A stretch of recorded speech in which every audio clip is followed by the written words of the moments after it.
মমতা ব্যানার্জি হিন্দু বিরোধী, সবাই জানে। হিন্দু ধর্মকে গন্ধা ধর্ম বলেন, মহাকুম্ভকে মৃত্যুকুম্ভ বলেন, আরএসএস, বজরং দল, বিশ্ব হিন্দু পরিষদ, সনাতনী সংগঠনগুলোকে বলেন জঙ্গি, সন্ত্রাসবাদী। অতএব উনি যে হিন্দু বিরোধী, সনাতন বিরোধী, এটা সবাই জানে, নতুন করে কোনো কারণ নেই। পশ্চিমবাংলায় প্রকৃত হিন্দু যারা, তারা শাস্ত্র পঞ্জিকা মেনেই চলেন। পিতৃপক্ষে কোনো শুভ কাজ কোনো হিন্দু করে না। পিতা মাতা যাদের গত হয়েছেন তারা গয়াতে এই সময় পিণ্ড দান করেন।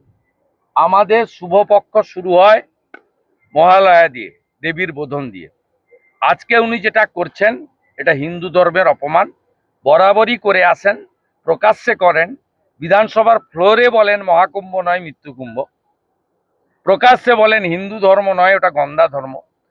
একমাত্র ব্যক্তি যিনি রাম মন্দির উদ্বোধনের দিন মিছিল করেন, স্বাভাবিকভাবে মমতা বন্দ্যোপাধ্যায় আমাদের যে হিন্দু ধর্মীয় রীতিনীতিকে বদল করে হিন্দু ধর্মের অনুষ্ঠানকে কালচারাল অনুষ্ঠানে পরিণত করতে চান।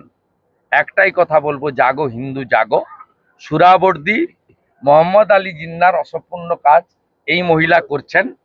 হিন্দুরা জোট বেঁধে দলের কথা ভুলে গিয়ে, জাতের কথা ভুলে গিয়ে একজোট হয়ে এখানে এই মুসলিম লীগ 2 সরকারকে পরাস্ত করুন, যাতে 26 সালে এই ধরনের মুখ্যমন্ত্রী না থাকে যে পিতৃপক্ষে গিয়ে কাঁচি নিয়ে ঘুরে বেড়াবেন।